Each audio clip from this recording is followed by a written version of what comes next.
नमस्कार, जय हिंद दोस्तों आज हम देखने वाले हैं ज्ञान बिंदु जेएस एकेडमी की तरफ से देखेंगे तो आपका जो है संपूर्ण भारत का भूगोल यानी एक नज़र में। इसमें देखिए आपका जो है भूगोल का शॉर्ट नोट्स है जो कि आपके एग्जाम के लिए बहुत ज़्यादा इंपॉर्टेंट है। और अभी देखिए आपका नज़दीक एग्जाम जैसे आपका बिहार पुलिस है, बीएसएससी है, तो आप इसको अगर देख के जाते हैं तो आपका जो है जियोग्राफी से क्वेश्चन जो है कोई भी बाहर इससे नहीं जाएगा। जितना आपका एग्जाम प्रश्न आ सकता है उसी को जो है इसमें इंक्लूड किया गया है। और भी जैसे आपका देखेंगे तो पॉलिटी का है, उसके बाद साइंस का है, तो आप कमेंट करेंगे तो इसको जो है प्रॉपर तरीके से आपको जो है प्रोवाइड करा देंगे वीडियो के माध्यम से। और जितना भी आपका क्वेश्चन दिया गया है आपके एग्जाम के लिए बहुत ज़्यादा इंपॉर्टेंट है, तो आप इसको जो है पूरा वीडियो देखने का प्रयास कीजिएगा। तो चलिए वीडियो को शुरू करते हैं। पहला हमारा यही शुरू हो रहा है कि भारत की स्थिति एवं विस्तार। देखिए पहला हमारा है कि प्राचीन भारतीय भौगोलिक मान्यता के अनुसार भारतवर्ष जो है जम्मू द्वीप का अंग था। क्या हो जाएगा? भारतवर्ष दोस्तों देखेंगे तो जम्मू द्वीप का अंग था। सर्वप्रथम इंडिया शब्द का प्रयोग भारत के लिए जो है ग्रीक भाषा में किया गया है ना, ग्रीक भाषा में किया गया है। भारत की मुख्य भूमि दक्षिण सीमा देखेंगे तो 8 डिग्री 4 मिनट उत्तरी अक्षांश पर है और 82 डिग्री 30 मिनट ईस्ट देशांतर भारत की मानक माध्याम है ना, माध्याह्न रेखा है। भारत का प्रमाणित समय उस स्थान का स्थानीय समय है जो इलाहाबाद के समीप स्थित है। या आप जितना भी हम पॉइंट कवर कराएंगे आपके वीडियो के माध्यम से पूरा एक एक क्वेश्चन को लाइन बाय लाइन देखिएगा, ठीक है। भारतीय मानक समय IST यानी ग्रीनविच माध्य समय GMT से साढ़े 7 घंटा दोस्तों देखेंगे तो आपका आगे हो जाएगा। और यहाँ पर देखेंगे तो भारत का धुर दक्षिणी भारत की भूमध्य रेखा से देखेंगे तो आपका 876 किलोमीटर दूरी पे है। भारत की स्थलीय सीमा की जो लंबाई है आपका 6100 किलोमीटर हो जाएगा यानी 6100 किलोमीटर है। भारत में अंडमान और निकोबार तथा लक्षद्वीप सहित मुख्य भूमि के समुद्र तट की जो कुल लंबाई है आपका 7516.6 किलोमीटर आपका हो जाएगा। भारत के उत्तरी छोर से दक्षिणी छोर की जो लंबाई है कुल दूरी की बात करते हैं तो आपका 3214 किलोमीटर है। भारत की पूर्व से पश्चिम की जो लंबाई है देखेंगे तो आपका 2933 किलोमीटर है। भारत की तट रेखा की जो लंबाई आप देखेंगे तो 6100 किलोमीटर है। कितना है? 6100 किलोमीटर है। भारत का क्षेत्रफल विश्व के कुल भौगोलिक क्षेत्रफल का देखेंगे तो आपका 2.4%। कितना है? 2.4% है। भारत के कुल क्षेत्रफल का 10.7% भाग जो है पर्वतीय क्षेत्र माध्य समुद्र तल से आपका 2135 मीटर या अधिक ऊंचाई के अंतर्गत आता है। अगला है कि संपूर्ण भारत के 29.3% भूभाग पर पर्वत और पहाड़ियों का विस्तार पाया जाता है। संपूर्ण भारत के 27.7% भूभाग पर जो है पठार का विस्तार पाया जाता है। संपूर्ण भारत के 43% भूभाग पर जो है मैदान का विस्तार जो देखेंगे तो पाया जाता है, मैदान का विस्तार 43%। समुद्र में भारत की प्रादेशिक सीमा का विस्तार जो है 12 समुद्री मील तक है। आगे हमारा है कि भारत का संलग्न क्षेत्र प्रादेशिक जल सीमा के आगे जो है 24 मील की दूरी तक है। कितना है? 24 मील की दूरी तक है। इसमें करीबन 14 पेज दिया गया है, ठीक है। तो चलिए हम 14 पेज को पूरा देखेंगे। देखिए भारत का एकांतिक आर्थिक क्षेत्र संलग्न क्षेत्र के आगे जो है 200 मील की समुद्री दूरी है ना, समुद्री दूरी है, दूरी तक है। भारत के 9 राज्य देखेंगे समुद्र के किनारे पर स्थित है, 9 राज्य है। इसमें पूछ रहा है कि भारत के जो 9 राज्य है समुद्र के किनारे स्थित है। गुजरात राज्य सर्वाधिक लंबी तट रेखा वाला जो है भारतीय राज्य है, गुजरात होगा। और कर्क रेखा भारत के उड़ीसा राज्य से होकर जो है नहीं गुजरते। हमेशा क्वेश्चन आता है कि जो कर्क रेखा है भारत के कौन से राज्य में होकर यानी कौन से राज्य से होकर नहीं गुजरता है, तो उड़ीसा हो जाएगा। ऑप्शन में उड़ीसा ही दिया रहता है। कर्क रेखा भारत के मध्य से होकर गुजरता है। कर्क रेखा भारत के 8 राज्यों से होकर गुजरता है, याद रखिएगा सभी लोग। आगे हमारा कि भारत की मुख्य भूमि का दक्षिणी नोक यानी पॉइंट केप कैमोरिन है। क्या है? केप कैमोरिन है। भारत के दक्षिण में सबसे दूरस्थ स्थल की बात करते हैं तो आपका इंदिरा पॉइंट है। क्या होगा answer? Indira point. Indira point का अन्य नाम की बात करते हैं तो आपका पिग्मेलियन पॉइंट और पार्सन पॉइंट और लाही चिंग पॉइंट, मतलब लाही चिंग होगा। इंदिरा पॉइंट भूमध्य रेखा के निकट स्थित है। भारतीय भूमि का सर्वाधिक उत्तरी भाग की बात करते हैं तो आपका इंदिरा कॉल है। क्या है? इंदिरा कॉल है। भारत का दक्षिणतम स्थान इंदिरा पॉइंट अंडमान निकोबार द्वीप समूह में स्थित है। भारत की मुख्य भूमि को रामेश्वरम द्वीप से पंबन चैनल दोस्तों देखेंगे तो अलग करता है। क्या होगा? रामेश्वरम द्वीप से पंबन चैनल दोस्तों देखेंगे तो अलग करता है। अगला कि एडम ब्रिज भारत एवं श्रीलंका के मध्य स्थित है। 10 डिग्री चैनल अंडमान और निकोबार द्वीप समूह को अलग करता है, याद रखिएगा। देखिए डंकन पास की बात करते हैं। डंकन पास तो दक्षिणी अंडमान एवं छोटा अंडमान के बीच में स्थित है। द्वीप की बात करते हैं तो आपका गुजरात के तट पर एक द्वीप है। भारत और श्रीलंका को पाक जल संधि अलग करती है। ये जो आपका भारत और श्रीलंका है, इसको देखेंगे तो कौन सा जल संधि अलग करता है, तो आपका पाक जल संधि हो जाएगा। क्या होगा? पाक जल संधि। भारत के कुल 5 राज्य बांग्लादेश के साथ जो है अपनी सीमा साझा करते हैं। बांग्लादेश के साथ 5 राज्य। रैटक्लिफ रेखा भारत को पाकिस्तान से अलग करती है। भारत के सुदूर पूर्व में म्यांमार भारत के साथ सर्वाधिक लंबी अंतर्राष्ट्रीय सीमा बनाता है। अगला है कि मैकमोहन रेखा एक रेखा है जो चीन और भारत के अरुणाचल प्रदेश राज्य को जो है अलग करता है। भारतीय राज्य गोवा का समुद्र तटीय सीमा जो है सबसे छोटा है गोवा। भारत बांग्लादेश की अंतर्राष्ट्रीय सीमा जो है सबसे लंबी है, ये भी आप अच्छे से याद रखिएगा। आगे हमारा है कि बोला कि सबसे छोटी स्थलीय सीमा भारत के अफगानिस्तान देश के साथ है। भारत को है ना, देखेंगे दोस्तों यहाँ पर तो भारत को भौतिक प्रदेशों में उत्तरी पर्वतीय प्रदेश, उसके बाद वृहत मैदानी प्रदेश, दक्षिणी प्रायद्वीपीय प्रदेश तथा सागरीय प्रदेश में विभाजित किया जा सकता है। भारत का प्रायद्वीपीय पठार भू आकृतिक विभाग जो है प्राचीनतम है। गारो, खासी एवं जयंतियाँ संरचना एवं उत्पत्ति की दृष्टि से अराकान योमा पर्वत का भाग है। अराकान योमा पर्वत का एक तरीके से बोलेंगे भाग है। भारत का पूर्वी समुद्री तट जो है कोरोमंडल तट के नाम से दोस्तों जो है जाना जाता है। कोरोमंडल तट के नाम से। कोंकण तट गोवा से दमन है ना, दमन तक विस्तृत है। लक्षद्वीप समूह के द्वीपों की उत्पत्ति जो है प्रवाल उत्पत्ति से हुई है। न्यू मूर द्वीप बंगाल की खाड़ी में स्थित है। देखिए माजुली भारत के असम राज्य में ब्रह्मपुत्र नदी में एक नदी द्वीप है। लक्षद्वीप समूह जो है अरब सागर में स्थित है, याद रखिएगा। ये जो आपका लक्षद्वीप समूह है कौन से सागर में है, तो आपको हो जाएगा अरब सागर में। अगला है कि द्वीप खंभात की खाड़ी में स्थित है, याद रखिएगा। रामेश्वरम द्वीप भारत और श्रीलंका के मध्य स्थित है। लक्षद्वीप में कितने द्वीप हैं, तो आपका हो जाएगा 36 द्वीप हो जाएंगे लक्षद्वीप में। थारू मरुस्थल राजस्थान में स्थित है। कहाँ पर है? राजस्थान में है। भारत का अंडमान व निकोबार द्वीप समूह बंगाल की खाड़ी में स्थित है। कहाँ पर है? बंगाल की खाड़ी में स्थित है। वर्तमान में भारत के सियाचिन स्थान को सफ़ेद पानी के नाम से जाना जाता है, याद रखिएगा। और हैदराबाद का जुड़वा नगर की बात करते हैं तो आपका अक्साई चीन है। क्या है? अक्साई चीन, हैदराबाद का जुड़वा नगर। अगला है कोच्चि का जुड़वा नगर की बात करते हैं तो आपका एर्नाकुलम हो जाएगा। क्या होगा? एर्नाकुलम। लद्दाख का वह हिस्सा जिस पर चीन का अधिकार है, अक्साई है ना, अक्साई चीन कहलाता है। क्या कहलाता है? अक्साई चीन। भारत का एकमात्र शीत की बात करते हैं, मरुस्थल की बात करते हैं तो आपका लद्दाख है ना, शीत मरुस्थल लद्दाख है। भारत का क्षेत्रफल की बात करते हैं तो 32,87,263 वर्ग किलोमीटर है। भारतीय उपमहाद्वीप मूलतः एक विशाल भूखंड का भाग था, जिसे गोंडवाना लैंड दोस्तों जो है कहा जाता है। क्या कहते हैं? गोंडवाना लैंड कहते हैं। मणिपुर राज्य कर्क रेखा के उत्तर में स्थित है, याद रखिएगा। भारतीय राज्य उत्तर प्रदेश है जो सर्वाधिक राज्यों के साथ अपनी सीमा जो है साझा करती है। उत्तर प्रदेश की सीमाएं कुल 9 राज्य या फिर केंद्र शासित प्रदेश के साथ जो है सीमा लगती है, फिर इसके साथ जो है लगता है 9 राज्य। भारत के 28 राज्य वो 8 केंद्र शासित प्रदेश यानी 28-8 बोल सकते हैं। न्यूमूल द्वीप भारत और बांग्लादेश के मध्य विवाद का जो है कारण है। क्या है? विवाद का कारण है। विश्व के 2.4% क्षेत्रफल में भारत विश्व की 17.5% जनसंख्या का जो है पोषण करता है। अगर आपको वीडियो पसंद आ रहा है तो वीडियो को लाइक कीजिएगा, और अगर आपका कोई सुझाव देना चाहते हैं तो आप सुझाव भी कमेंट बॉक्स में दे सकते हैं, क्योंकि और भी आपका जो है शॉर्ट नोट है जो कि आपको देख करके जाना चाहिए अगर आप एग्जाम देने जा रहे हैं तो। अगला है कि भारत का प्रमाणिक यामोत्तर रेखा की बात करते हैं तो आपका 82.5 डिग्री ईस्ट हो जाएगा। भारत उत्तरी और पूर्वी गोलार्ध में स्थित, याद रखिएगा। अरुणाचल प्रदेश को पहले नेफा के नाम से दोस्तों जाना जाता था, नेफा। पोर्ट ब्लेयर दक्षिणी अंडमान में स्थित है। राम सेतु पाक जलडमरू मध्य में स्थित है। कहाँ पर है? पाक जलडमरू मध्य में स्थित है।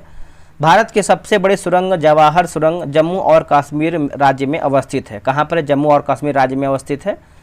उड़ीसा में APJ अब्दुल कलाम के नाम पर जो है व्हीलर है ना, व्हीलर द्वीप का नाम रखा गया है, व्हीलर द्वीप का। सियाचिन भारत और पाकिस्तान के बीच हिमनद सीमांत क्षेत्र है ना, हिमनद सीमांत क्षेत्र है। सियाचिन ग्लेशियर क्षेत्र के ऊपर भारत और पाकिस्तान के मध्य झगड़ा है। सियाचिन ग्लेशियर भारत के लद्दाख केंद्रशासित प्रदेश में है, याद रखिएगा। भारत के सुदूर दक्षिण भौगोलिक इकाई निकोबार द्वीप समूह है। आधुनिक भारतीय राज्य महाराष्ट्र, एक सेकेंड, देखिए आधुनिक भारतीय राज्य महाराष्ट्र में कोंकण जो कि मराठावाड़ा और विदर्भ के क्षेत्र स्थित हैं। पटकाई की पहाड़ियाँ भारत को म्यांमार से अलग करता है, ठीक है।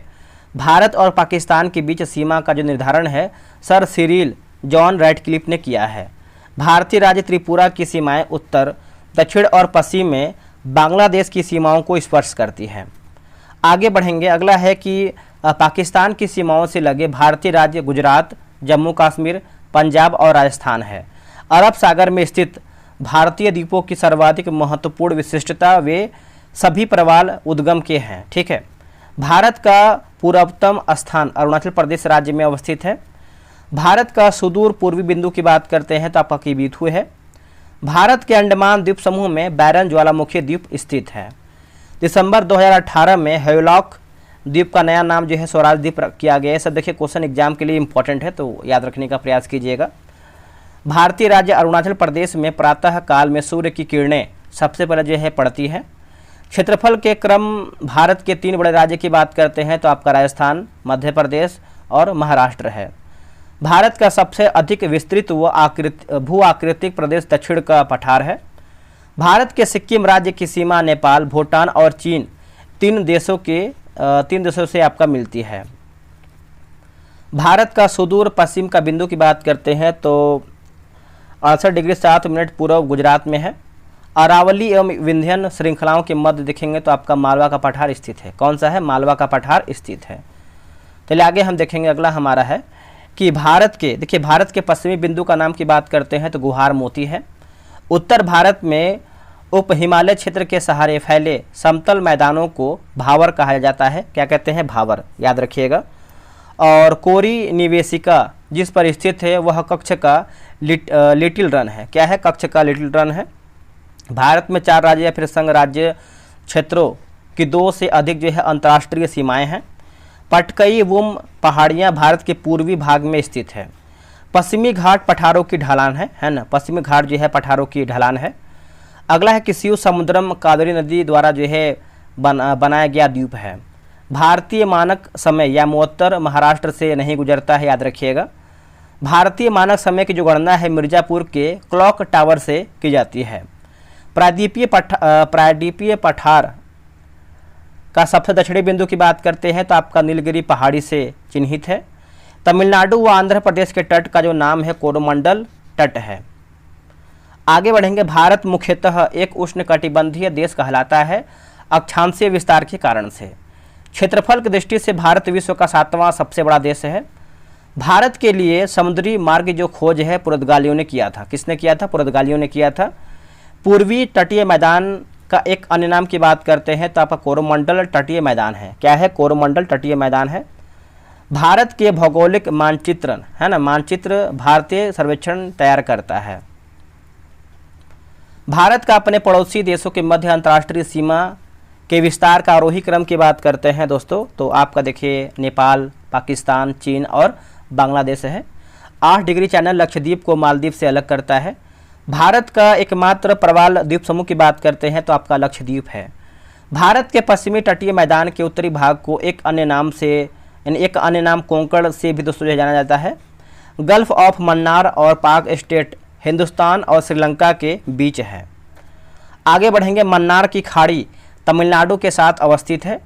चेरापूंजी खासी पहाड़ियों में स्थित है, यानी पहाड़ियाँ स्थित है। और कोरोमंडल समुद्री तट तमिलनाडु राज्य में अवस्थित है। संरचनात्मक रूप से मेघालय क्षेत्र जो है दक्कन का पठार का भाग है, याद रखिएगा, दक्कन का पठार।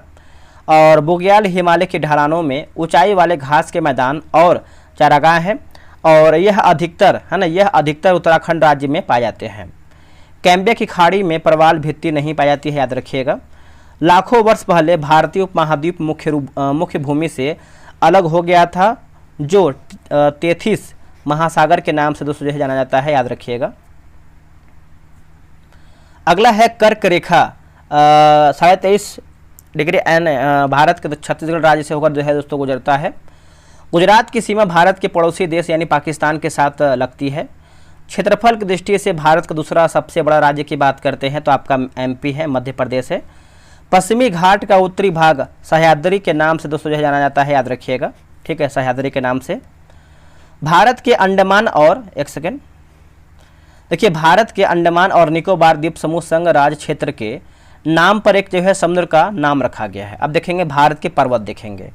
देखिए भारत की उत्तरी सीमा पर स्थित पर्वत की बात करते हैं तो आपका हिमालय है। पर्वतों की श्रेणी में से वलित पहाड़ की श्रेणी से जो है आपका हिमालय संबंधित है। भारत की सर्वोच्च पर्वत श्रेणी की बात करते हैं तो आपका गार्डविन अस्टेन है, याद रखिएगा। और आगे हमारा है कि भारत में हिमालय के सर्वोच्च पर्वत चोटी की बात करते हैं तो आपका कंचनजंगा है।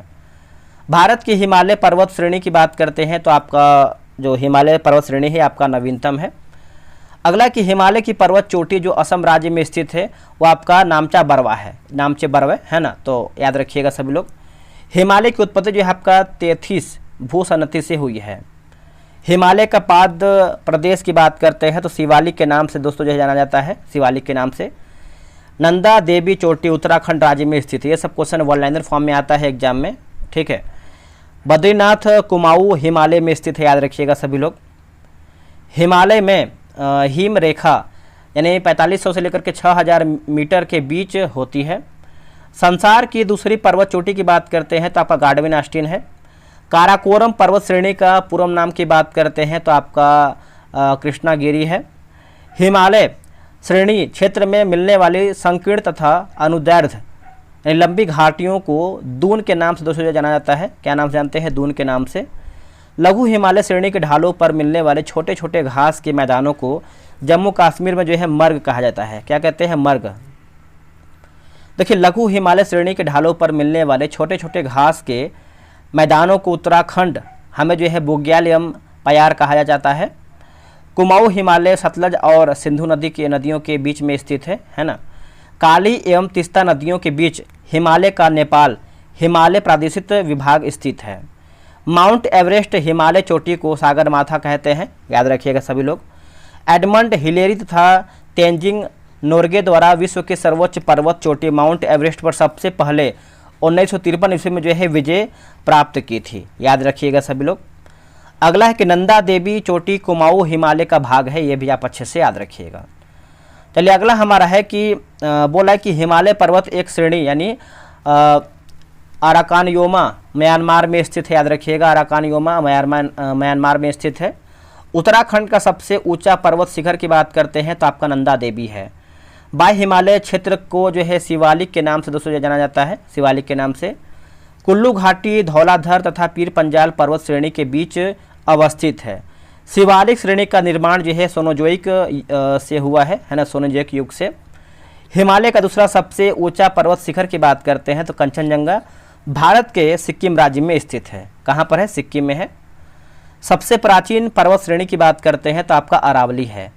भारत में अजंता पर्वत श्रेणी केवल एक राज्य में जो है फैली हुई है, अजंता। भारत में सबसे प्राचीन वलित पर्वतमाला की बात करते हैं तो आपका अरावली है।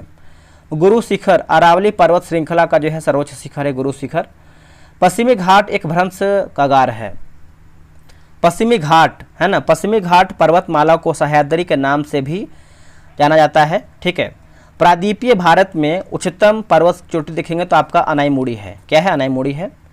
पूर्वी घाट एवं पश्चिमी घाट पर्वत श्रेणियों का सम्मिलित स्थल की बात करते हैं तो आपका नीलगिरी पहाड़ी है। क्या है? नीलगिरी पहाड़ी। भारत के सबसे दक्षिणी भाग में स्थित पहाड़ियाँ जो है आपका कार्डेमम पहाड़ी है। पूर्वी घाट पर्वत श्रेणी का जो सर्वोच्च शिखर है आपका महेंद्रगिरी है। कार्डेमम पहाड़ी केरल में अवस्थित है, याद रखिएगा। और गिरनार पहाड़ियाँ गुजरात में स्थित है। ग से गिरनार, ग से गुजरात भी याद रख सकते हैं इसे। भारत के मेघालय राज्य में गारो खासी पर्वत श्रेणी स्थित है। दक्षिण भारत में सर्वोच्च पर्वत शिखर की बात करते हैं तो आपका अनाईमुड़ी है। छोटा नागपुर पठार के सबसे ऊंची पर्वत चोटी की बात करते हैं तो आपका पारसनाथ है। क्या है? पारसनाथ। देखिए धूपगढ़ शिखर भारत के मध्य प्रदेश राज्य का जो है सर्वोच्च बिंदु है, याद रखिएगा। अरावली श्रेणियाँ राजस्थान राज्य में स्थित है। कहाँ पर है? राजस्थान में है। नंदा देवी शिखर उत्तराखंड में स्थित है। हिमालय की ऊंची चोटी कंचनजंगा सिक्किम में स्थित है। K1 के बाद भारत में कंचनजंगा द्वितीय सर्वोच्च पर्वत शिखर है। हिमालय का सर्वोच्च शिखर माउंट एवरेस्ट की जो ऊंचाई है 8,850 मीटर है। अगला है कोडाइकनाल पालनी पर्वत श्रृंखला जो है श्रृंखला पर स्थित है कोडाइकनाल। अगला कि सबरीमाला केरला में स्थित यानी केरल राज्य में स्थित है। उत्तर पश्चिम में स्थित पर्वत अरावली है। दुनिया के सबसे ऊंची चोटी माउंट एवरेस्ट का नेपाल में एक लोकप्रिय नाम की बात करते हैं तो आपका सागर माथा है। गुरु शिखर चोटी की बात करते हैं तो आपका राजस्थान में स्थित है। सेवराय पहाड़ियाँ, ये जो आपका सेवराय पहाड़ी है तमिलनाडु में देखने को मिलते हैं, यानी तमिलनाडु में स्थित है। नर्मदा एवं तापी नदियों के बीच सतपुड़ा पहाड़ियाँ जो है स्थित है। ठीक है, अगला हमारा है कि बोल रहा है दोस्तों कि अंडमान और निकोबार द्वीप समूह का सबसे ऊंचा शिखर की बात करते हैं तो आपका सिडल है ना, सिडल पीक बोल सकते हैं। हिमालय के सबसे पूर्वी चोटी की बात करते हैं तो आपका नामचा बरवा है। कौन सा है? नामचा बरवा है। तमिलनाडु का सबसे ऊंचा शिखर की बात करते हैं तो आपका दोदा बेटा है। झारखंड का सबसे ऊंचा शिखर की बात करते हैं तो पारसनाथ है। भारत और नेपाल के बीच जो है कंचनजंगा पर्वत है। और कलसुबाई शिखर महाराष्ट्र राज्य में स्थित है। भारत का सबसे ऊंचा शिखर की बात करते हैं तो कंचनजंगा है, याद रखिएगा। अगला है कि हिमालय की कंचनजंगा की जो ऊंचाई है 8,598 मीटर है। अब यहाँ पे देखेंगे भारत के पर्वतीय दर्रे देखेंगे हम। देखिए आर्यों ने भारत में खैबर दर्रे से होकर जो है प्रवेश किया था। ये देखिए आपके एग्जाम के लिए इंपॉर्टेंट है। सिपकिला दर्रा हिमालय है ना, हिमाचल माफ कीजिएगा हिमाचल प्रदेश में स्थित है सिपकिला। और जवाहर सुरंग नाम जो है बनिहाल दर्रा को दिया गया है। भोर घाट दर्रा भारत के पश्चिमी घाट में स्थित है। कहाँ पर है? पश्चिमी घाट में स्थित है। पिपली घाट दर्रा जो है अरावली पर्वतीय भाग में स्थित है। कहाँ पर है? अरावली पर्वतीय भाग में स्थित है। जोजिला दर्रा श्रीनगर और लेह को जोड़ता है। किसको जोड़ता है? श्रीनगर और लेह को जोड़ता है। पाल घाट दर्रा केरल व तमिलनाडु राज्यों को जोड़ता है। तुजू दर्रा भारत को म्यांमार देश से जोड़ता है। नाथुला दर्रा सिक्किम राज्य में स्थित है। किसमें है? सिक्किम राज्य में स्थित है। बोमडिला दर्रा भारत के अरुणाचल प्रदेश राज्य में स्थित है। ठीक है, और जोजिला दर्रा जम्मू कश्मीर राज्य में स्थित है। नाथुला एवं जेलेपला दर्रा सिक्किम राज्य में स्थित है। कहाँ पर है? सिक्किम में है। देखिए जम्मू से श्रीनगर का मार्ग जो है बनिहाल दर्रे से होकर गुजरता है। कहाँ पर? बनिहाल दर्रे से होकर गुजरता है। लिपू लेख दर्रा उत्तराखंड में तीर्थ यात्रियों द्वारा कैलाश मानसरोवर यात्रा के लिए दोस्तों आपका प्रयोग दोस्तों देखेंगे तो किया जाता है। अगला कि टोगुप दर्रा भारत को म्यांमार देश के साथ जोड़ने वाला पर्वतीय मार्ग है। खैबर दर्रा यानी खैबर का दर्रा पाकिस्तान में स्थित है। पाल घाट नीलगिरी और अनामालाई पहाड़ियों के मध्य स्थित है, याद रखिएगा। बुर्जिल तथा जोजिला दर्रा जम्मू कश्मीर राज्य में स्थित है। कहाँ पर है? जम्मू और कश्मीर में स्थित है। बनिहाल दर्रा को जम्मू और श्रीनगर को जोड़ने वाले गेटवे के रूप में दोस्तों जाना जाता है। लेह जाने का जो रास्ता है आपका जोजिला दर्रे से होकर होता है, फिर जोजिला दर्रा से होकर है। रोहतांग दर्रा कुल्लू घाटी को भारत के हिमाचल प्रदेश के लाहौल व स्पीति की घाटियों से जोड़ता है। अब यहाँ पे देखेंगे भारत की नदियाँ देखेंगे, है ना, भारत की नदियाँ पूरा आपको टॉपिक इसमें जो है कवर किया गया है शॉर्ट नोट्स के अनुसार। ठीक है,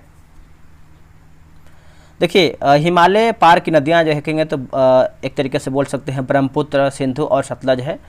भारत की सबसे लंबी नदी की बात करते हैं दोस्तों तो आपका गंगा हो जाएगा। क्या होगा? गंगा होगा। गंगा की सहायक नदी जो है बांग्लादेश में पद्मा के नाम से जानी जाती है ना, पद्मा के नाम से हम इसको जानते हैं। आगे हमारा दोस्तों है कि गंगा एवं ब्रह्मपुत्र की संयुक्त जलधाराएं मेघना के नाम से जो है जानी जाती हैं। भारत के सबसे अधिक नौगम्य दो नदियां गंगा और ब्रह्मपुत्र हैं। ठीक है, सोन नदी सीधे गंगा में आकर जो है मिलती है। सुंदरवन का डेल्टा देखेंगे तो गंगा ब्रह्मपुत्र नदी बनाती है। गंगा और ब्रह्मपुत्र नदियों का जो उद्गम है क्रमशः देखेंगे तो आपका उत्तराखंड तथा तिब्बत में स्थित है। ब्रह्मपुत्र नदी का जो उद्गम है स्थान देखेंगे तो भारत में नहीं है। ठीक है, अगला है कि तिब्बत में रहने वाली सांगपो अरुणाचल प्रदेश से होकर भारत में प्रवेश करती है। ब्रह्मपुत्र नदी जो है नामचा बरवा में यू टर्न लेती है और भारत में प्रविष्ट करती है। तिब्बत में मानसरोवर झील के पास सिंधु, सतलज, ब्रह्मपुत्र नदी का जो है उद्गम स्रोत स्थित है। माजुली नदी द्वीप ब्रह्मपुत्र नदी में स्थित है। बेतवा नदी दक्षिण से उत्तर की ओर जो है प्रवाहित होती है, बेतवा नदी। अगला है कि बिहार का दुख या फिर शोक बोल सकते हैं, तो कोसी नदी को दोस्तों जो है कहा जाता है, क्योंकि बहुत अधिक बाढ़ देखेंगे तो इसकी वजह से ही आता है बिहार में, इसको जो है शोक के रूप में जानते हैं। सतलज का जो हिमालय देखेंगे, सतलज एक हिमालय पार नदी है। नदियों में कोसी एक जो है विनाशक नदी कहलाती है, ठीक है। अगला है कि बंगाल का शोक की बात करते हैं तो आपका दामोदर नदी को दोस्तों जो है कहा जाता है। नर्मदा और सोन दो ऐसी नदियां हैं जो अमरकंटक पठार से निकलती हैं, परंतु वे अलग अलग दिशाओं में बहती है। तवा नर्मदा की सहायक नदी है, तवा। कोसी नदी प्रारंभ में अरुण नदी के नाम से दोस्तों जो जानी जाती है, अरुण नदी के। उड़ीसा का शोक की बात करते हैं तो आपका महानदी को दोस्तों जो है कहा जाता है, महानदी को। इंदौर के समीप स्थित जनपाव पहाड़ी स्रोत चंबल नदी का है, ठीक है।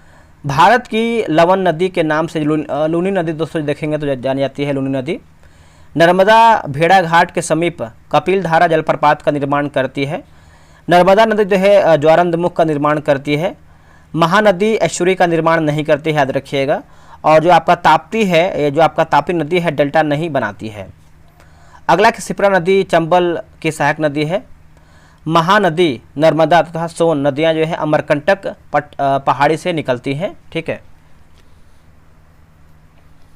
अगला है कि भ्रंश घाटी से नर्मदा देखेंगे तो बहती है। तापी नदी के मुहाने पर डेल्टा नहीं बनता है।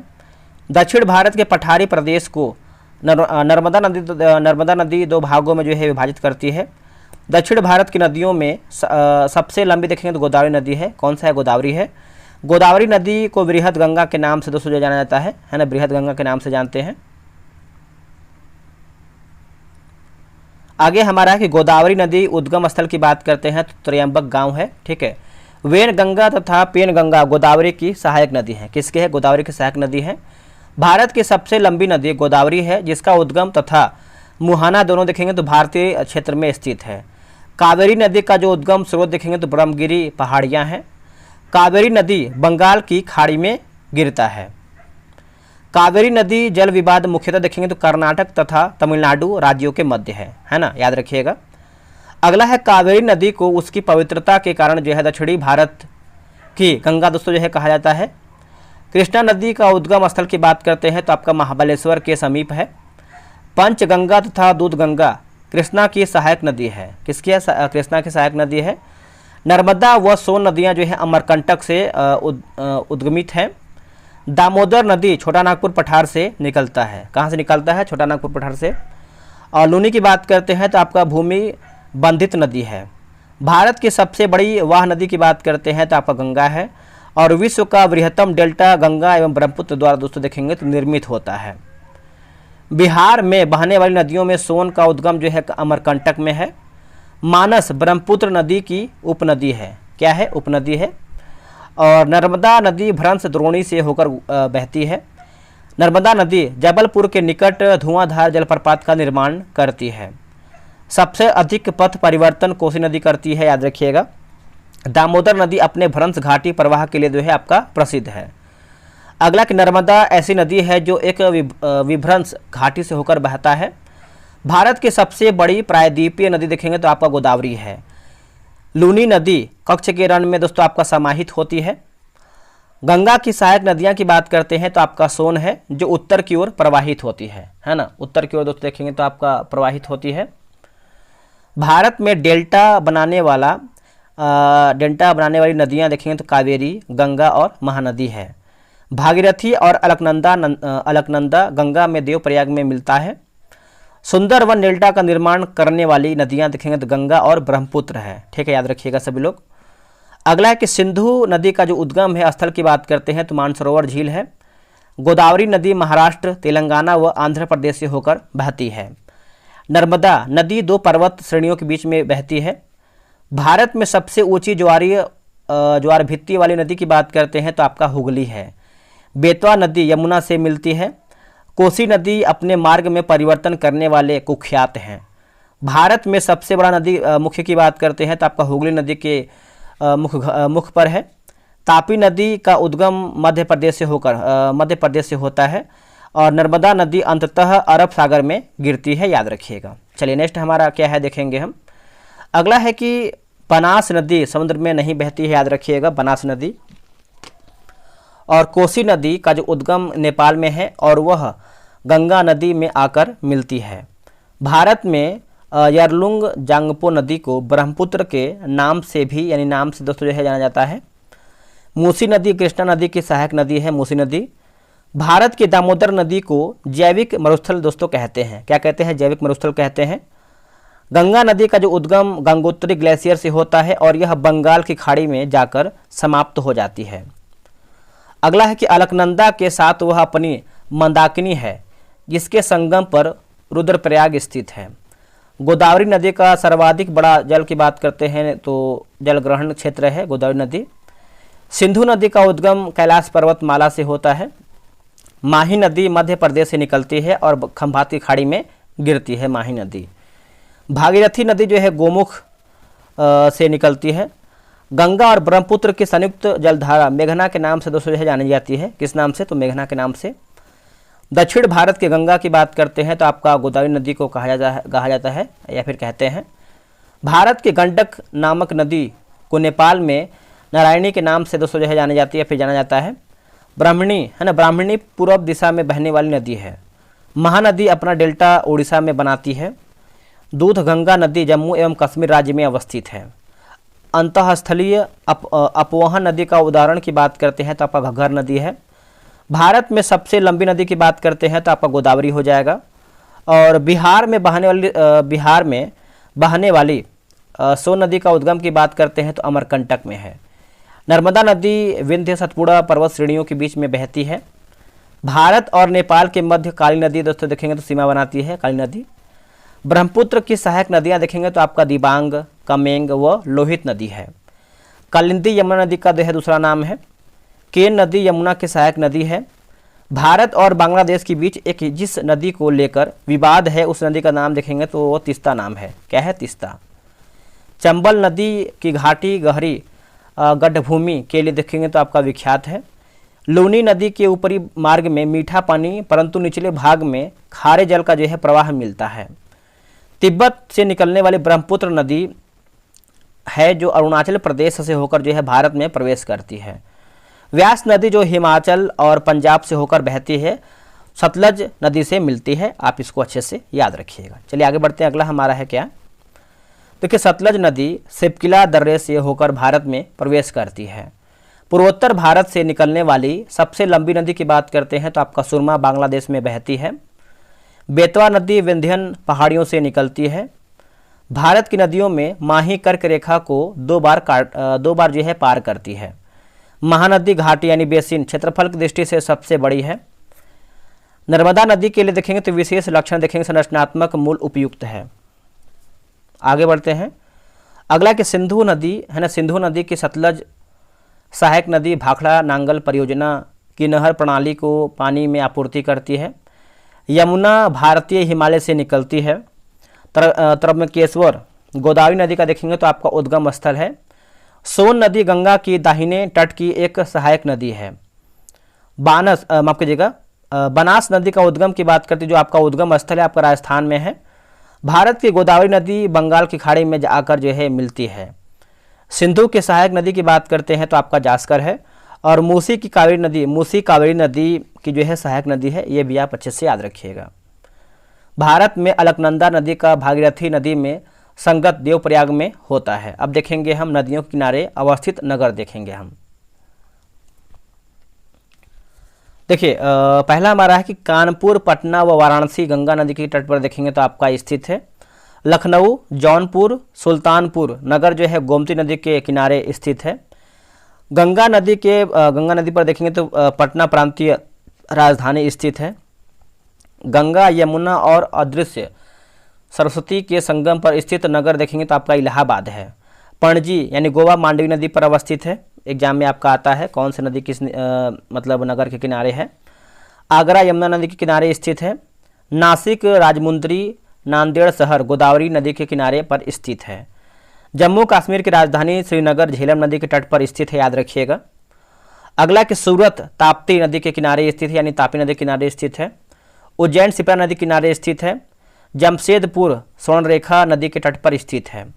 नासिक, त्रयंबक और भद्राचलम तीर्थ स्थल देखेंगे तो गोदावरी नदी के तट पर स्थित है। जौनपुर गोमती नदी के तट पर स्थित है। भारतीय शहर देखेंगे भोपाल एक के तट पर देखेंगे तो आपका है स्थित नहीं है, ठीक है। जबलपुर नर्मदा नदी के तट पर स्थित है, याद रखिएगा जबलपुर। कानपुर, पटना, बरौनी ये सब देखेंगे तो गंगा नदी के तट पर स्थित है। स्टील सिटी राउरकेला ब्राह्मणी नदी के तट पर जो है स्थित है। अगला हमारा है कि अयोध्या सरयू नदी के तट पर अवस्थित है या फिर स्थित है। कावेरी नदी के तट पर तिरुचिरापल्ली शहर जो है अवस्थित है। साबरमती नदी जो है अहमदाबाद शहर के किनारे पर बहती है। विजयवाड़ा शहर जो है कृष्णा नदी के किनारे स्थित है। बैतूल ताप्ती नदी के तट पर स्थित है। अगला है कि जगदलपुर इंद्रावती नदी के किनारे पर अवस्थित है। जबलपुर नर्मदा नदी के किनारे स्थित है जबलपुर। उज्जैन शिप्रा नदी के किनारे स्थित है, याद रखिएगा उज्जैन। और गोरखपुर राप्ती है ना, राप्ती नदी के किनारे स्थित है गोरखपुर, ये रहा आपका गोरखपुर। और सांस्कृतिक पर्यटन स्थल ओरछा बेतवा नदी के तट पर स्थित है। भारत का सबसे ऊंचा नदी बांध की बात करते हैं तो आपका टिहरी बांध है। भारत का सबसे लंबा बांध की बात करते हैं तो आपका हीराकुंड बांध है। टिहरी बांध भागीरथी व भिलांगना दो नदियों के संगम पर जो है स्थित है। सतलज बांध चेनाब नदी पर जो है बनाया गया है। और हीराकुंड बांध की बात करते हैं तो ओडिशा राज्य में स्थित है। कहाँ पर है? ओडिशा में है। रानी लक्ष्मीबाई बांध ये जो आपका देखेंगे तो बेतवा नदी पर अवस्थित है।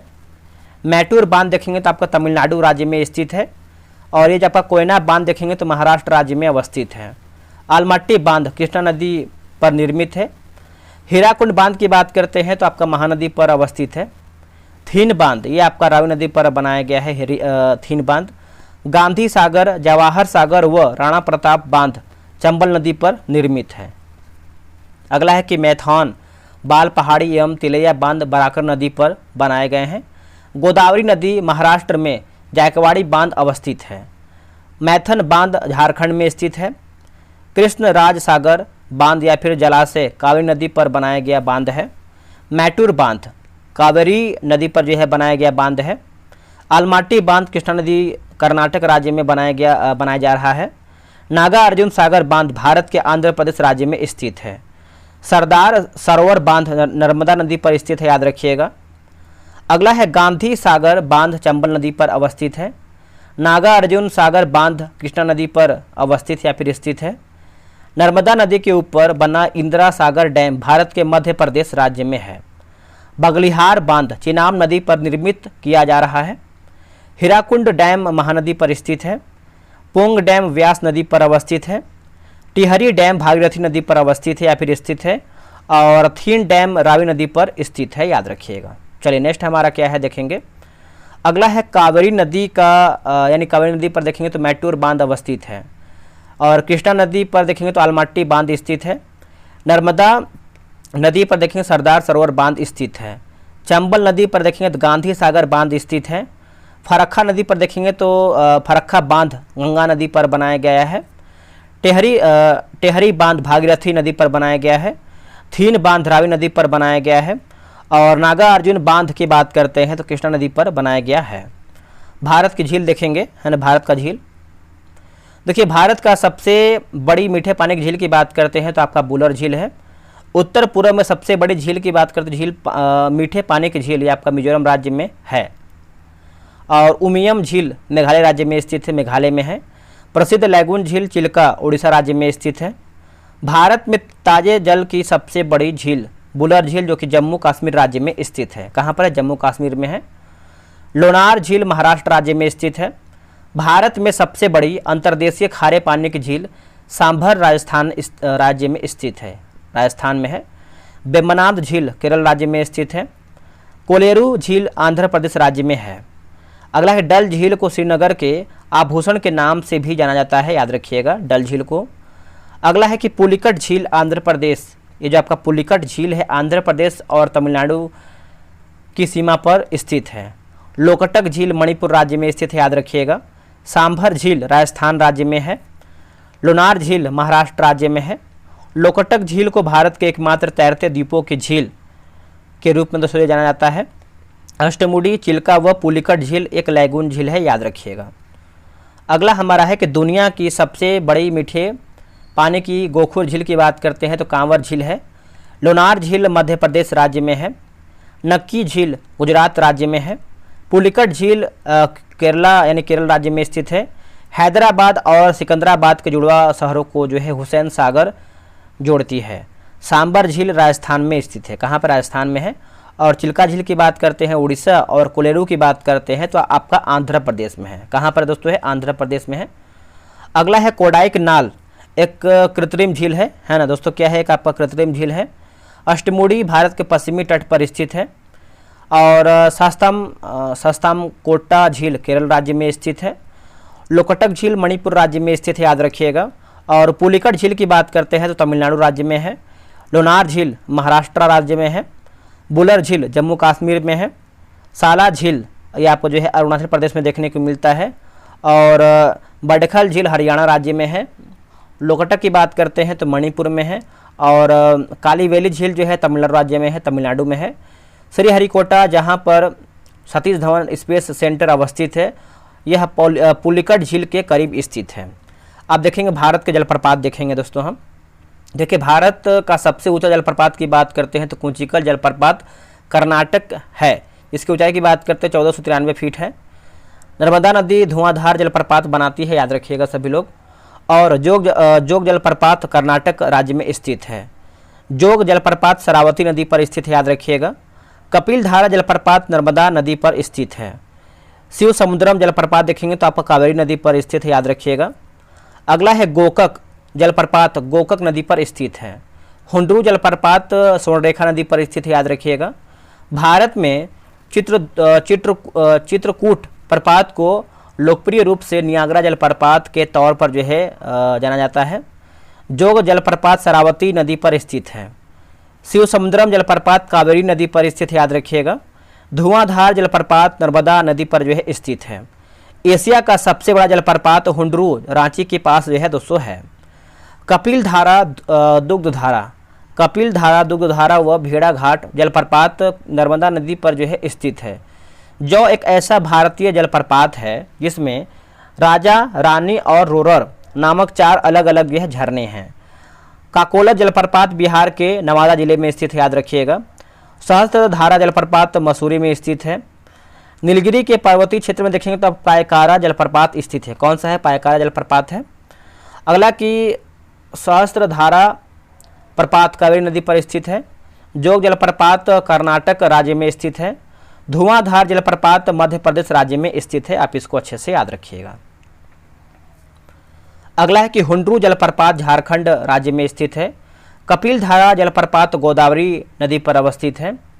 जोग जलप्रपात शरावती नदी पर स्थित है। चित्रकूट जलप्रपात इंद्रावती नदी पर स्थित है। अब देखेंगे भारत की बहुउद्देशीय परियोजना देखेंगे हम, ठीक है। देखिए भारत में प्रथम बहुउद्देशीय नदी घाटी जो परियोजना का निर्माण दामोदर नदी पर किया गया है। भारत की सबसे बड़ी बहुउद्देशीय नदी घाटी जो परियोजना है भाखड़ा नांगल परियोजना है। अगला की पराम्बिकुलम अलियार परियोजना केरल व तमिलनाडु राज्यों से सम्मिलित है। अगला की मचकुंड परियोजना उड़ीसा एवं आंध्र प्रदेश राज्यों से सम्मिलित है। म्यूराक्षी परियोजना से भारत के 2 राज्य पश्चिम बंगाल एवं झारखंड लाभान्वित हो रहे हैं। आंध्र प्रदेश एवं उड़ीसा की सम्मिलित परियोजना जो है आपका मचकुंड है। उकाई परियोजना देखेंगे तो गुजरात के तापी नदी पर स्थित है। दामोदर घाटी परियोजना का निर्माण जो है टेनेसी नदी घाटी परियोजना के आधार पर जो है किया गया है। पेरियार जल विद्युत परियोजना देखेंगे तो केरल राज्य में स्थित है। कहाँ पर है? केरल में है। अगला कि सरदार सरोवर बांध, माफ कीजिएगा, सरदार सरोवर जो परियोजना है नर्मदा नदी पर चल रही है। इडुक्की जल विद्युत जो आपका परियोजना है केरल में स्थित है। कोसी जो परियोजना है बिहार राज्य में स्थित है। नागा अर्जुन परियोजना देखेंगे तो आंध्र प्रदेश में है। म्यूराक्षी जो परियोजना है पश्चिम बंगाल में है।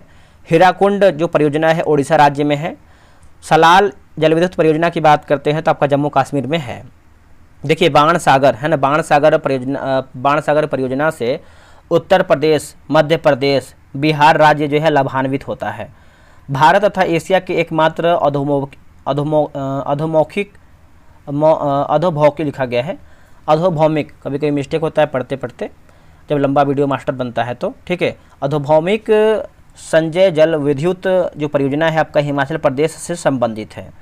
अगला है कि ढिकरोंग जल विद्युत परियोजना देश के अरुणाचल प्रदेश राज्य में निर्माणाधीन है। जवाहर सागर शक्ति जो परियोजना है आपका राजस्थान में है। नागा अर्जुन सागर शक्ति परियोजना आंध्र प्रदेश राज्य में है। और गांधी सागर शक्ति जो परियोजना है मध्य प्रदेश में है। लोकटक शक्ति परियोजना मणिपुर राज्य में स्थित है। रिहंद बांध परियोजना से उत्तर प्रदेश और बिहार की सिंचाई होती है। तुलबुल परियोजना झेलम नदी पर है। भाखड़ा नांगल परियोजना जो है सतलज नदी पर निर्मित है। आगे देखेंगे तो कि सरदार सरोवर जो परियोजना से राजस्थान, मध्य प्रदेश, गुजरात, महाराष्ट्र राज्य जो है आपका लाभान्वित होता है। दामोदर नदी घाटी परियोजना से पश्चिम बंगाल एवं झारखंड राज्य जो है आपका लाभान्वित होता है। अगला कि पराम्बिकुलम अलियार तमिलनाडु एवं केरल की संयुक्त नदी घाटी परियोजना है। जायकवाड़ी परियोजना गोदावरी नदी पर स्थित है। महात्मा गांधी जल विद्युत परियोजना जो है जोग प्रपात पर स्थित है। कहाँ पर है? जोग प्रपात पर स्थित है। बगलिहार जल विद्युत परियोजना की स्थापना चिनाब नदी पर जो है की जा रही है। कोयना हाइड्रो इलेक्ट्रिक परियोजना महाराष्ट्र राज्य में स्थित है। नथपा झाकरी परियोजना हिमाचल प्रदेश राज्य में स्थित है। अगला कि नाथपा झाकरी परियोजना सतलज नदी पर निर्मित है। भाखड़ा नांगल हरियाणा, पंजाब, राजस्थान की एक संयुक्त परियोजना है। गिरना परियोजना देखेंगे तो महाराष्ट्र में स्थित है। कहाँ पर है? महाराष्ट्र में है। देखिए शारदा बांध परियोजना और टनकपुर बांध परियोजना, पंचेश्वर परियोजना भारत नेपाल सहयोग परियोजनाओं के अंतर्गत आता है। माही बजाज सागर परियोजना गुजरात एवं राजस्थान से संबंधित है। चंबल परियोजना राजस्थान एवं मध्य प्रदेश से संबंधित है। व्यास परियोजना राजस्थान, पंजाब, हरियाणा से संबंधित है। हीराकुंड परियोजना महानदी के जल प्रवाह को नियंत्रित करता है, याद रखिएगा। हीराकुंड परियोजना देखेंगे तो उड़ीसा राज्य में है। कर्नाटक में स्थित तुंगभद्रा बहुउद्देशीय नदी घाटी परियोजना है। और हिडकल परियोजना घाट प्रभा नदी पर स्थित है। काकरा पार परियोजना ताप्ती नदी से संबंधित है। उत्तर प्रदेश में रानी लक्ष्मीबाई बांध परियोजना बेतवा नदी पर जो है निर्मित है। टिहरी पनबिजली कॉम्प्लेक्स भागीरथी नदी पर अवस्थित है, याद रखिएगा। ओंकारेश्वर परियोजना नर्मदा नदी से संबंधित है। अगला कि तपोवन और विष्णुगढ़ जल विद्युत परियोजना उत्तराखंड में अवस्थित है। दुलहस्ती पावर स्टेशन चिनाब नदी पर आधारित है। गंडक परियोजना बिहार एवं उत्तर प्रदेश की संयुक्त परियोजना है। नागा अर्जुन सागर बहुउद्देशीय परियोजना कृष्णा नदी पर अवस्थित या फिर स्थित है। अगला है कि लुहरी जल विद्युत शक्ति परियोजना का निर्माण सतलज नदी पर किया जा रहा है। कोटेश्वर जल विद्युत परियोजना भागीरथी नदी पर स्थित है। भारत है ना, भारत पाक बगलिहार परियोजना देखेंगे चिनाब नदी पर स्थित है। चेनाब नदी सिंधु नदियों पर बगलिहार, दुलहस्ती और सलाल जल विद्युत देखेंगे तो परियोजनाएं जो है विकसित की गई है। जवाहर सागर जल विद्युत परियोजना जो है चंबल नदी पर स्थित है। भारत की जलवायु देखेंगे, भारत की जलवायु, ठीक है। देखिए भारत की जलवायु की सबसे महत्वपूर्ण विशेषता जो है पवनों की दिशा में परिवर्तन है। भारतीय मानसून का वर्णन सबसे पहले जो है अरब विद्वान अल मसूदी के द्वारा दोस्तों जो है किया गया है। भारतीय मानसून को जो है गल्फ स्ट्रीम प्रभावित नहीं करता है।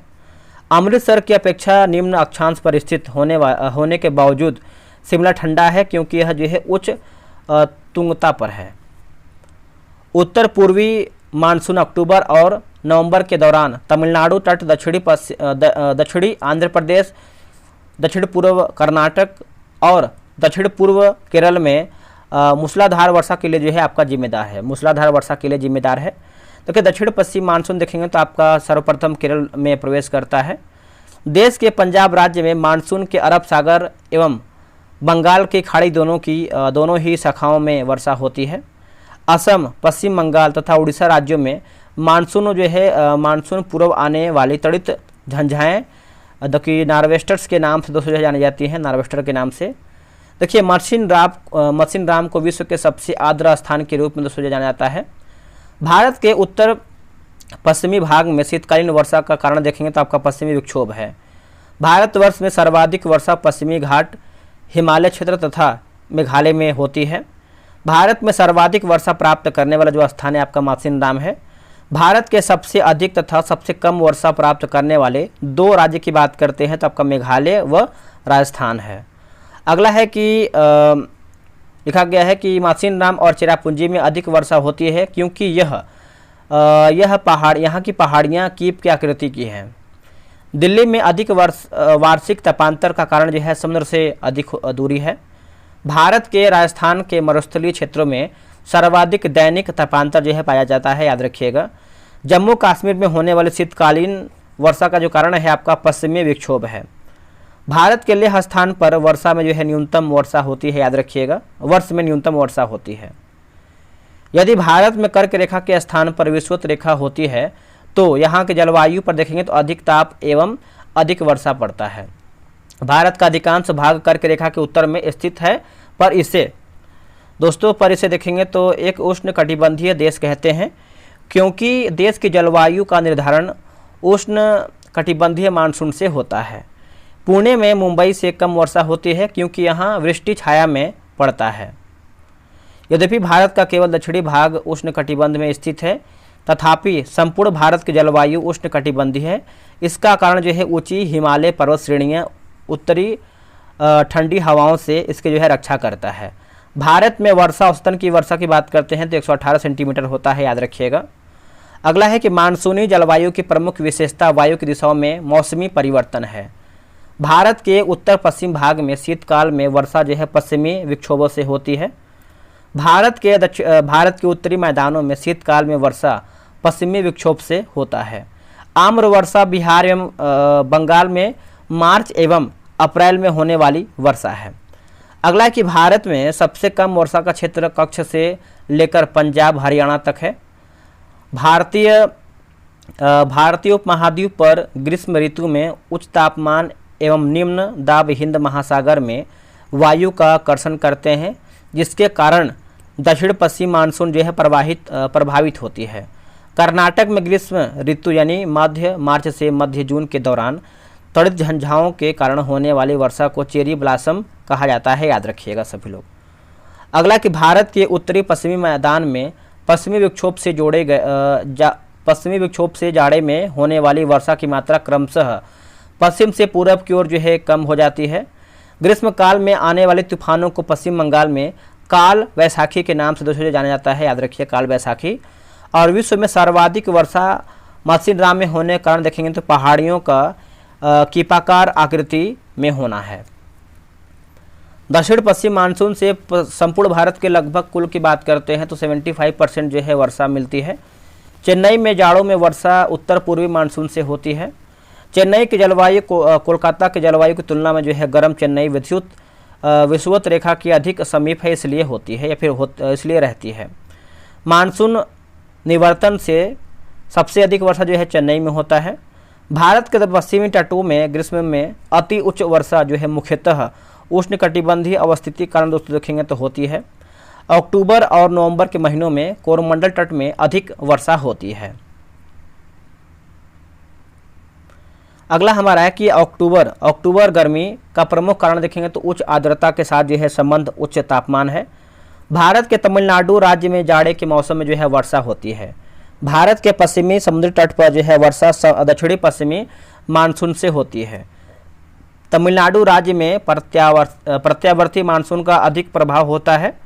मानसून शब्द की व्युत्पत्ति अरब भाषा में हुई है। अगला है कि भारत की सर्वाधिक वर्षा मुख्यतः दक्षिण पश्चिम मानसून से प्राप्त होती है। उत्तर पूर्वी मानसून से सबसे अधिक वर्षा देखेंगे तो प्राप्त होने वाला राज्य की बात करते हैं तो आपका तमिलनाडु राज्य है। सबसे सूखा स्थान की बात करते हैं तो लेह है। भारत के लेह स्थान में शीतकाल के दौरान उच्चतम वायुमंडलीय दाब अनुभव किया जाता है। भारत के उत्तर पश्चिमी राज्यों से मानसून की वापसी सितंबर की शुरुआत से दोस्तों जो है यानी शुरुआत में जो है शुरू हो जाती है। भारत में मानसून की अवधि औसतन की बात करते हैं तो 100 से लेकर के 120 दिन के लिए जो है विस्तारित होती है। भारत में उत्तरी मैदानों में चलने वाली गर्म यानी शुष्क हवाओं को लू के रूप में दोस्तों जाना जाता है। भारत में मानसून की उत्पत्ति दक्षिण पश्चिम पवन द्वारा जो है दोस्तों आपका होता है। भारत में कोरोमंडल तट में उत्तर पूर्वी मानसून से जो है आपका वर्षा होती है। अगला है कि पंजाब में वर्षा का कारण बनने वाले भूमध्य सागर में उत्पन्न होने वाले शीतोष्ण कटिबंधीय चक्रवातों से रबी की फसलें को जो है लाभ होता है। केरल में आम्र बौछार सामान्य है।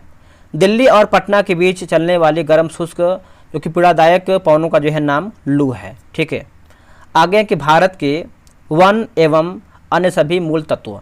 देखिए, भारत में उचित पारिस्थितिकीय संतुलन बनाए रखने के लिए 33% भूमि वनाच्छादित होने की जो है सिफारिश किया गया है। केंद्र सरकार द्वारा नई वन नीति की घोषणा जो है 1988 में दोस्तों जो है किया गया है। भारतीय वन सर्वेक्षण विभाग का मुख्यालय की बात करते हैं देहरादून में स्थित है। वन अनुसंधान संस्थान देहरादून में स्थित है। राष्ट्रीय पर्यावरण शोध संस्थान नागपुर में स्थित है। भारत में वृक्षारोपण उत्सव वन महोत्सव के जन्मदाता की बात करते हैं तो KM मुंशी हैं। भारत में वनों की ताज़ा स्थिति के संबंध में रिपोर्ट भारतीय वन सर्वेक्षण विभाग देहरादून जारी करता है। कौन करता है? देहरादून जारी करता है। आगे हमारा कि देहरादून स्थित फॉरेस्ट सर्वे ऑफ इंडिया द्वारा 2 वर्षों के अंतराल पर वन संबंधित रिपोर्ट जो है जारी किया जाता है। शुष्क वन अनुसंधान संस्थान जोधपुर में स्थित है। भारत में कुल वन एवं वृक्ष आच्छादित क्षेत्र की बात करते हैं तो आपका 8,09,537 वर्ग किलोमीटर है।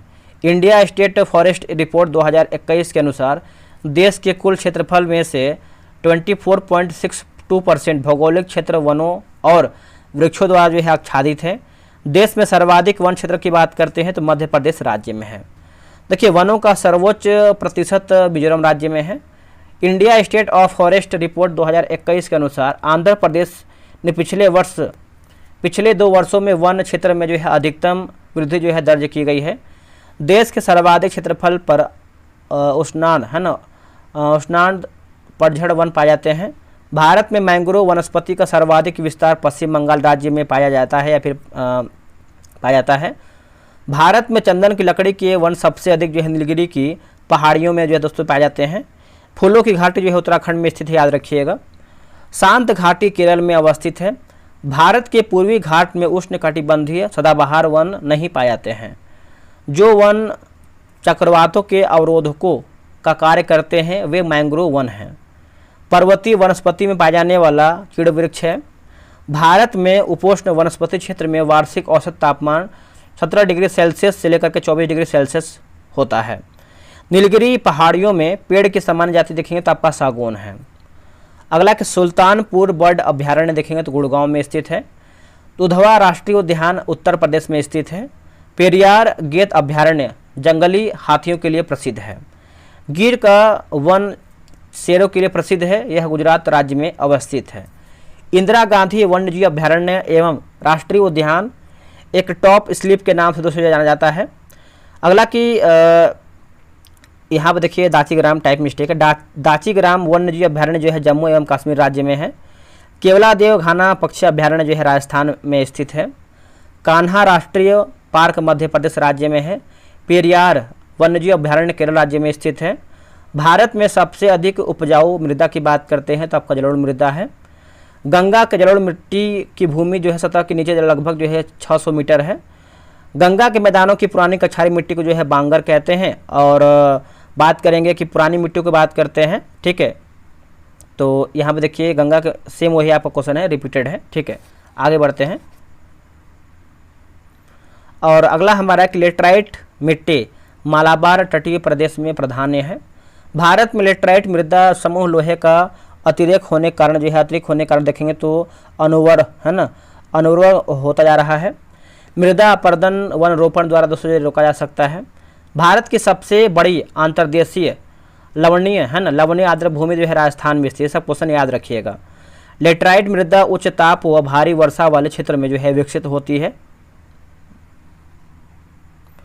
आगे हमारा कि सारण सिंचाई नहर गुंडक से निकलता है। त्रिवेणी नहर जो है गंडक नदी से ही निकलती है, गंडक होना चाहिए। भारत का चावल का कटोरा की बात करते हैं कृष्णा गोदावरी डेल्टा को कहा जाता है। भारत की सिंचाई क्षमता 47.78% लघु एवं वृहद परियोजनाओं से पूरा होता है। धान की खेती भारत में जो है सर्वाधिक क्षेत्रफल में होता है। अगला है कि भारत में हरित क्रांति का जनक की बात करते हैं तो डॉक्टर MS स्वामीनाथन को माना जाता है। भारत के मध्य प्रदेश राज्य में सोयाबीन की खेती सर्वाधिक क्षेत्रफल है। भारत में श्वेत क्रांति के जनक जो है डॉक्टर V कुरियन माने जाते हैं। झूम कृषि का एक तरीका है। झूम कृषि एक तरीका है। खाद्य उत्पादन में वृद्धि से हरित क्रांति संबंधित है। अगला है कि दुग्ध उत्पादन से श्वेत क्रांति। दुग्ध उत्पादन से देखेंगे तो आपका जो है दोस्तों श्वेत क्रांति संबंधित है। मत्स्य की बात करते हैं तो नीली क्रांति। उर्वरक की बात करते हैं भूरी क्रांति। भारत का राष्ट्रीय फल की बात करते हैं तो आम है। चावल एक खरीफ फसल है। भारत में जेनेटिक से परिवर्तन बीटी कॉटन फसल को व्यापारिक उत्पादन के लिए दोस्तों देखेंगे तो आपका अनुशासित किया गया है। भारत में ऊर्जा का मुख्य स्रोत की बात करते हैं तो आपका तापीय है। भूतापीय ऊर्जा पर आधारित मणिकरण बिजली संयंत्र हिमाचल प्रदेश राज्य में स्थित है। भारत में वाणिज्यिक ऊर्जा की 67% पूर्ति कोयले से ही होती है। भारत में कुल उत्पादित विद्युत में परमाणु शक्ति का भाग की बात करते हैं तो आपका 2% है। भारत में तमिलनाडु एवं गुजरात में पवन ऊर्जा के विकास की संभावना जो है अधिक है। भारतीय खनिज पदार्थों का भंडार छोटा नागपुर का पठार को कहा जाता है, याद रखिएगा। भारत का सर्वाधिक जस्ता उत्पादन राज्य की बात करते राजस्थान है। मध्य प्रदेश राज्य भारत में मैग्नीज का जो है सर्वाधिक उत्पादन करता है। चलिए आगे देखते हैं अगला हमारा क्या है। चलिए आगे देखेंगे अगला हमारा क्या है। देखिए अगला आपका है कि मध्य प्रदेश का पन्ना जिला जो है हीरा खनिज के लिए प्रसिद्ध है, याद रखिएगा। भारत के केरल राज्य में विश्व का सबसे जो है बड़ा थोरियम का भंडार है, थोरियम का भंडार है। झारखंड में कोयला की खानें जो है झरिया में स्थित है। भारत में खनिज तेल के भंडार जो है मुख्यतः देखेंगे तो आपका अवसादी चट्टानों में देखेंगे तो पाए जाते हैं। मुंबई हाई पेट्रोलियम से संबंधित है।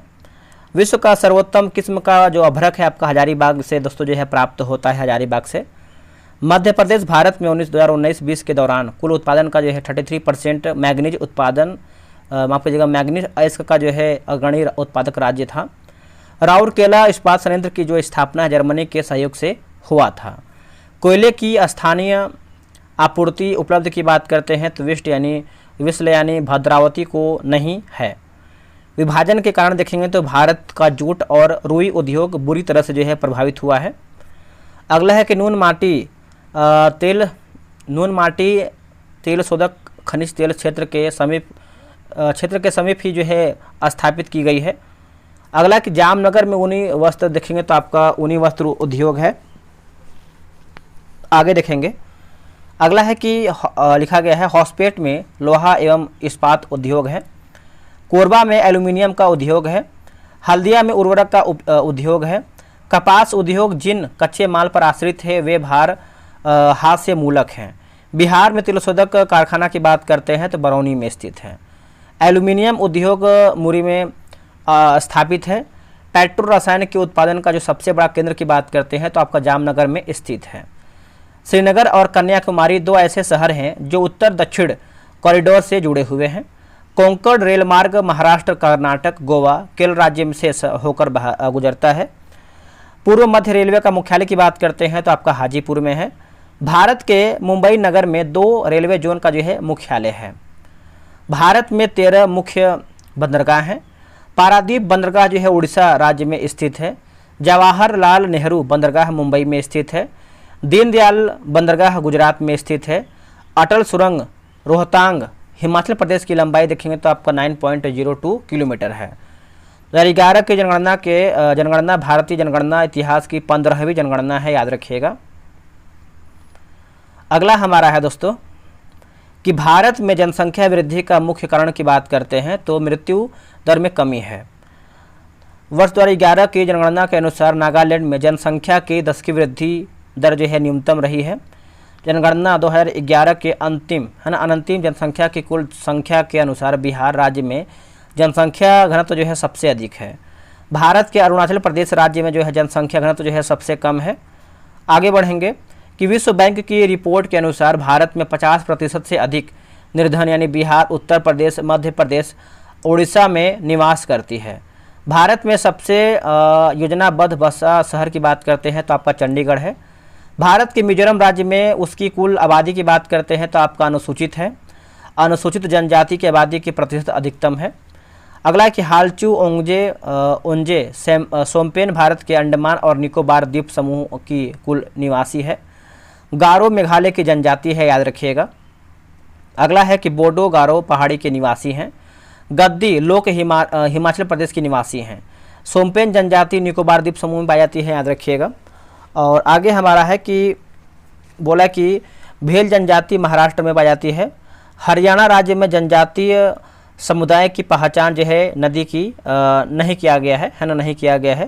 थारू जनजाति उत्तर प्रदेश और उत्तराखंड से संबंधित है। मानस राष्ट्रीय उद्यान असम में स्थित है, याद रखिएगा।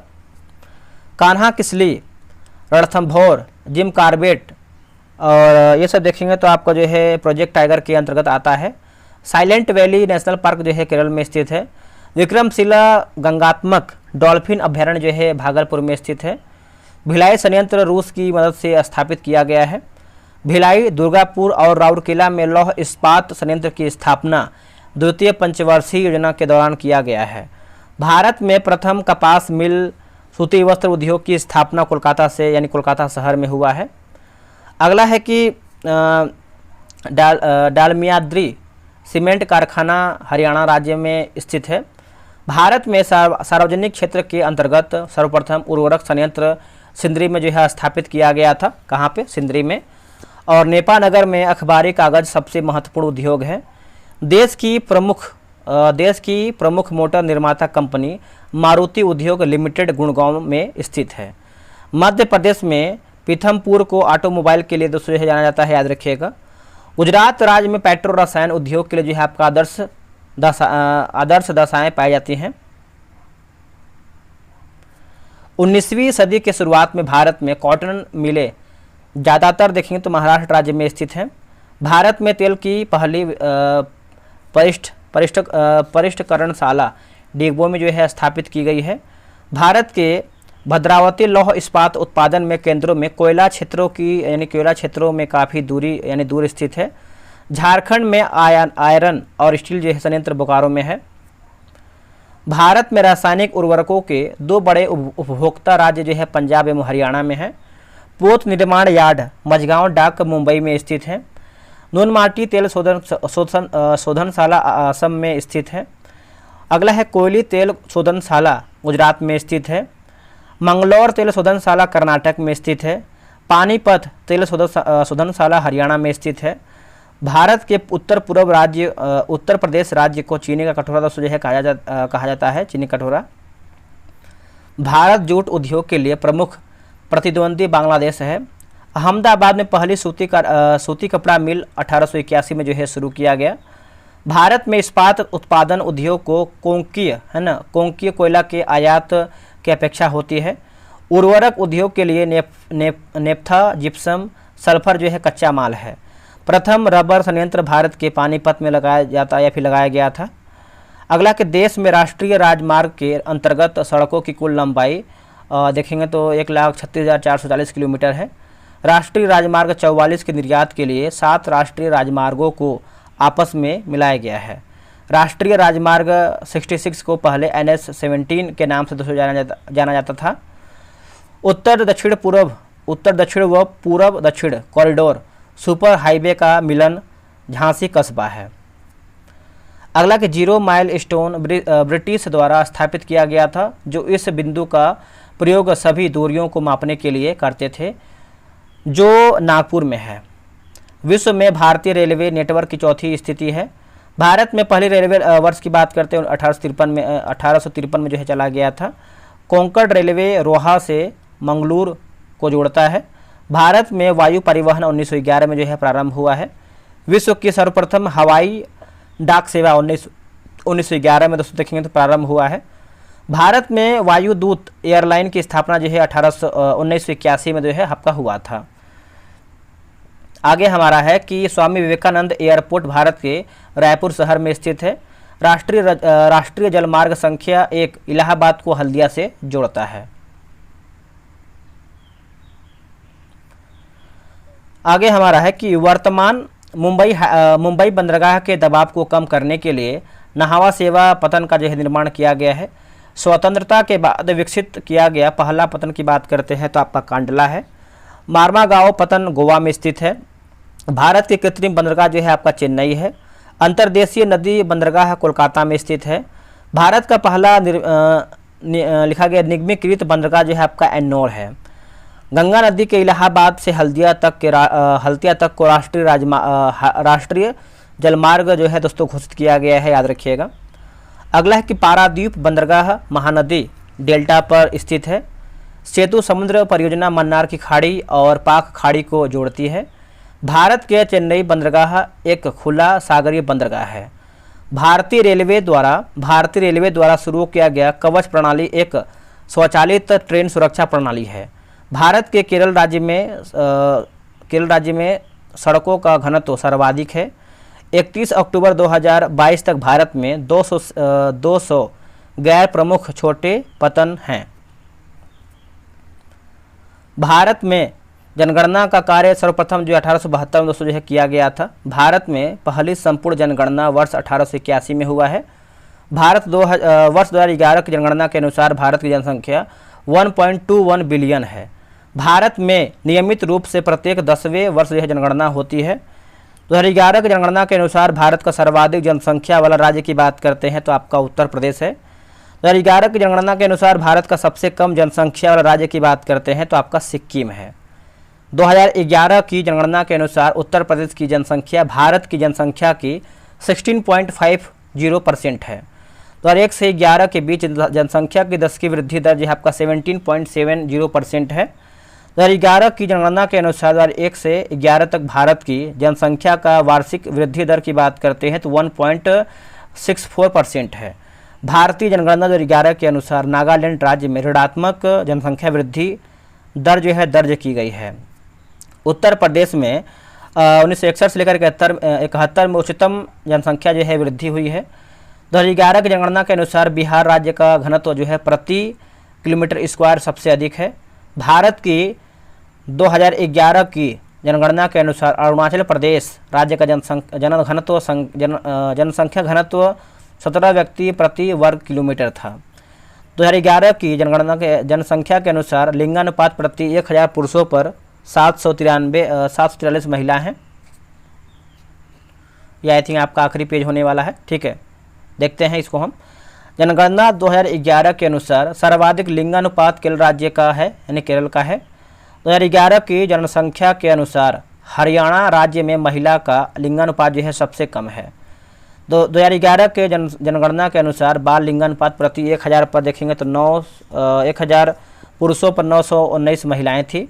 सन 2011 की जनगणना के अनुसार ग्रामीण जनसंख्या का सबसे अधिक अनुपात हिमाचल प्रदेश राज्य में है। भारत गोवा राज्य की नगरीय जनसंख्या का प्रतिशत सर्वाधिक है। 2011 की जनगणना के अनुसार भारत की कुल जनसंख्या में नगरीय जनसंख्या का देखेंगे तो आपका 31.2% है। 2011 में भारत के शहरी जनसंख्या देखेंगे तो आपका 31.16% था। भारत में नगरीय जनसंख्या में सर्वाधिक योगदान की बात करते हैं तो महाराष्ट्र का है। सर्वाधिक अनुसूचित जनजातीय आबादी के संकेंद्रीय मध्य प्रदेश में है। भारत में प्रभावित साक्षरता दर की गणना 7 वर्ष की उम्र से ऊपर की जनसंख्या से की जाती है। 2011 की जनगणना के अनुसार भारत की अनुमानित साक्षरता दर 74.4% है। वर्ष 2011 की जनगणना के अनुसार बिहार राज्य की साक्षरता दर सबसे कम है। 2011 की जनगणना के अनुसार भारत में साक्षरों की संख्या जो है आपका 763.5 मिलियन है। 2011 की जनगणना में बिहार की अनुमानित आबादी जो है आपका 10 करोड़ है। दिल्ली संघ राज्य क्षेत्र में कोई अभिज्ञात जनजातीय समुदाय नहीं है। हरियाणा राज्य क्षेत्र जिसमें कोई अभिज्ञात जनजातीय समुदाय नहीं है। भारत की राष्ट्रीय जनसंख्या नीति 2000 के अनुसार 2045 तक जनसंख्या स्थिरता प्राप्त करने का जो है हमारा दीर्घावधि लक्ष्य है। जनगणना 2011 के अनुसार उत्तर प्रदेश में 10 लाख नगरों की जो संख्या की बात करते हैं तो 7 है। भारत में जनसंख्या घनत्व जो है निरंतर बढ़ा है। भारत में नई राष्ट्रीय जनसंख्या नीति 2000 ईस्वी में अपनाया गया है। भारत में नगरीय केंद्र की वर्गीकरण जो है संख्या 6 है। जनसंख्या के संदर्भ में वर्ष 1921 को महान विभाजन का वर्ष कहा गया है, जिसके पश्चात भारत की जनसंख्या में निरंतर त्वरित वृद्धि जो है दर्ज की गई है। देखिए पुडुचेरी में लिंग अनुपात प्रति 1000 पुरुषों की तुलना में महिलाओं की संख्या की बात करते हैं तो 1000 से ऊपर है। ठीक है, चलिए आगे बढ़ते हैं। अगला हमारा है कि जनगणना वर्ष 2011 में भारत की कुल जनसंख्या 121 करोड़ में नगरीकरण स्तर की बात करते हैं 31.15% था। 2011 की जनगणना के अनुसार भारत में ऐसे लोग जिन्हें प्रवासी यानी आंतरिक माना जा सकता है, अर्थात जो अपने पहले वाले निवास से अब किसी भिन्न स्थान पर बस गए हैं, कि लगभग 35% है। 2011 की जनगणना के अंतिम जनसंख्या योग के अनुसार भारत में देश की कुल आबादी जनसंख्या में ग्रामीण बाल जनसंख्या का देखेंगे तो आपका 74.05% है। भारतीय जनगणना 2011 के अनुसार उत्तर प्रदेश में नगरों की संख्या सर्वाधिक है और भारत सरकार ने 1982 में व्यापक परिवार नियोजन कार्यक्रम शुरू किया है। पश्चिम अंतराल पर की जाने वाली जनसंख्या की आधिकारिक गणना को जनगणना कहा जाता है। राष्ट्रीय जनगणना में भारत के भीतर नृजातीय समूहों की पहचान जो है नहीं की जाती है, नृजाति का।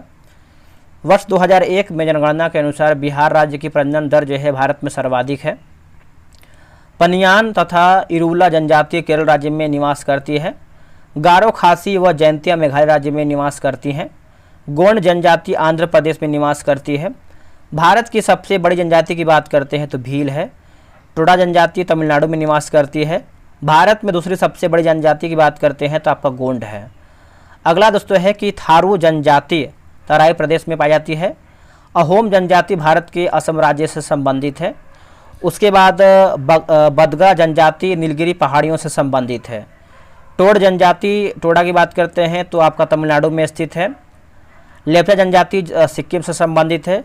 बिरहोर जनजाति की बात करते हैं तो झारखंड से संबंधित है। गारो जनजाति मेघालय से संबंधित है, याद रखिएगा। और भारत का डायनामाइट लिमिटेड केंद्र हैदराबाद में स्थित है। जादूगोड़ा यूरेनियम के लिए प्रसिद्ध है।